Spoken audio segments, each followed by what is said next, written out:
They call it Tierra de Gracia, the land of grace, a place where the earth exhales life in its most violent and most beautiful forms. From the thundering heights of Angel Falls, where water dissolves into mist before it ever kisses the jungle floor, to the steady, hypnotic pulse of the Caribbean tide against the shores of Puerto Cabello. Venezuela is a geographic contradiction.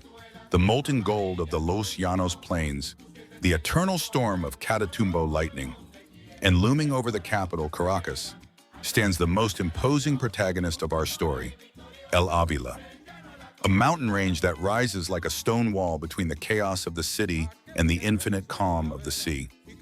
In the 19th century, this mountain was more than a landmark. It was a frontier, a realm of deep shadows and cold, drifting mist, a climate closer to Germany's Black Forest than the tropics of South America. It was here, among orchids and emerald canopy, that a singular chapter of human history was written. Not a story of war or politics, though both raged below, but of a man who gazed upon life's fierce beauty and became consumed by what happens when it ends. Dr. Gottfried Knoche did not come to these shores to destroy, but to preserve.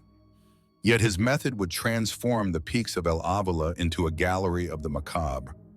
He sought to stop the clock of decay, to keep skin supple, features sharp, long after the soul had gone silent. Today, we climb the broken trails to the ruins of Hacienda Buena Vista. We search for a lost formula, a silent army of mummies, and the man history would come to call the Vampire of El Ávila. This is the story of a dream of immortality that became a mountain's ghost. In 1840, the port of La Guaira was a gateway of sweat, salt, and desperation, a city where disease traveled faster than hope. Into this humid chaos stepped Gottfried Knoche, a graduate of the University of Halle. He did not arrive as a monster, he arrived as a savior, a German surgeon chasing a second life in a young, unstable nation. Knoche quickly became indispensable. When cholera tore through the coastal slums, he did not retreat. He founded the San Juan de Dios Hospital. He treated the poor for free. He earned a reputation as a charitable soul, a man whose steady hands belonged to the living. But the tropics are merciless. Heat accelerated everything: growth, passion, and decay. Bodies fell, and the Venezuelan sun reclaimed them with brutal speed. Day after day, death arrived early. And slowly something began to shift behind the doctor's calm, pale eyes. By 1845, Knoche made a decision that stunned his colleagues. He abandoned the city. He turned his back on gratitude. And he purchased a remote estate high on the northern face of El Ávila, Hacienda Buena Vista. 2,000 meters above the sea, the air was thin and cold. Mist wrapped the trees like funeral cloth. It was the perfect altitude for a man who wanted to slow time. He brought his wife, his daughters, and sealed himself inside the clouds. Why did the good doctor disappear into the mountain? Some say he sought clean air. Others believe he sought something else entirely. A private kingdom where death could be studied, controlled, and perhaps defeated. Inside the thick stone walls of Buena Vista, the transformation was complete. Dr. Knoche was no longer devoted to healing the living. His new obsession was a silent war against biology itself. He turned his mountain retreat into a laboratory for the dead. Traditional mummification was brutal and invasive. The Egyptians removed the brain, the lungs, the heart. But Knoche was a modern surgeon. He wanted something cleaner, quieter, more elegant, a way to stop time from the inside out. For months, he experimented in the cold mountain air, refining mixtures, recording failures, waiting for decay to blink first. Then, at last, he succeeded. A clear chemical compound, odorless, precise, a fluid so powerful it required no incisions, no organs removed. Ejected into the jugular vein of a fresh corpse, it traveled the same paths once used by blood and breath. Tissue hardened, skin darkened into leather, muscles stiffened into permanence. Faces did not collapse. They stayed. His first true triumph was a forgotten soldier named Jose Perez, killed in the Federal War and left unclaimed. To history, he was nothing more than a statistic. To Knoche, he was proof. When the process was complete, Perez was not buried. He was dressed in his uniform, placed on his feet, and stationed at the entrance of the laboratory. For years, he stood there, silent, rigid, unblinking, the first guardian of the doctor who refused to let the dead disappear. Word of the doctor's miracle did not remain trapped in the mountain mist for long. Soon, the elite of Caracas began to climb toward Buena Vista, not to save their lives, but to preserve their importance. Death was no longer an ending, it was an appointment. The most famous case was Tomás Lander, a celebrated politician and intellectual. When he died, his family did not request a burial. They requested a continuation.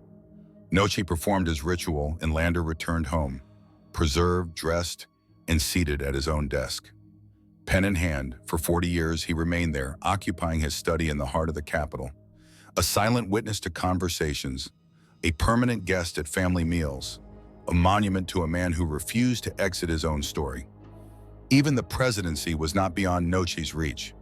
When President Francisco Linares Alcántara died in 1878, the doctor was summoned once more. He was no longer merely a surgeon. He had become the custodian of national remains. Below, in markets and plazas, admiration curdled into fear. They whispered of the Vampire of El Ávila, a man who drained the dead to populate his mountain kingdom. To the public, he was a sorcerer.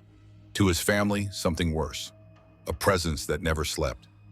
At Hacienda Buena Vista, life thinned into ritual. His wife and daughters moved through corridors where the sentinels never breathed, and the guests never, ever left. They lived inside a mountain mausoleum, caught between genius and a masterpiece that had learned to stare back. By the turn of the century, the Vampire of El Ávila was an old man living inside a cathedral of silence. He had outlived his wife, his daughters, even the era that had carried him to Venezuela. But Gottfried Knoche did not fear the ending. He had been rehearsing for it his entire life. In 1901, as his pulse began to weaken, he prepared his final experiment. He did not summon a priest. He summoned his nurse, Amalia Weissman. Into her hands, he placed one last vial of his secret serum and instructions as precise as a surgical incision. When the doctor exhaled for the final time, Amalia performed what no one else on earth could. She injected the creator with his own creation. Knoche became his ultimate specimen, preserved in the mountain air he loved, seated forever in his private eternity. But immortality is delicate.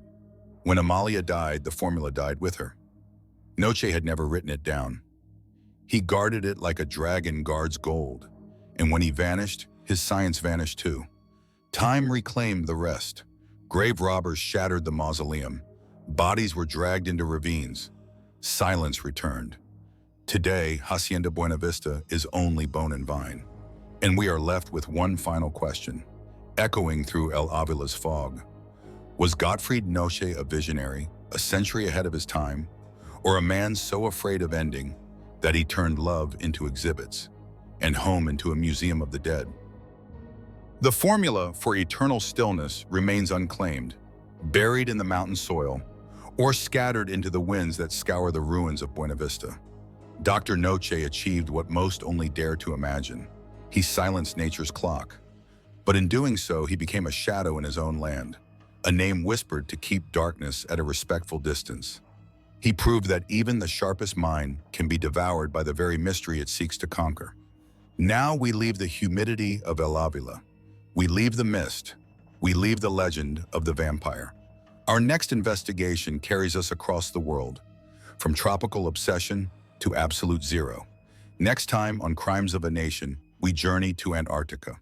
Not to famous tragedies, but to a frozen anomaly deep in the white silence. A place where fire appeared where none should exist, where a man of science broke, and where the cold still remembers. Until then, stay curious, stay cautious, and remember, some things are meant to stay buried.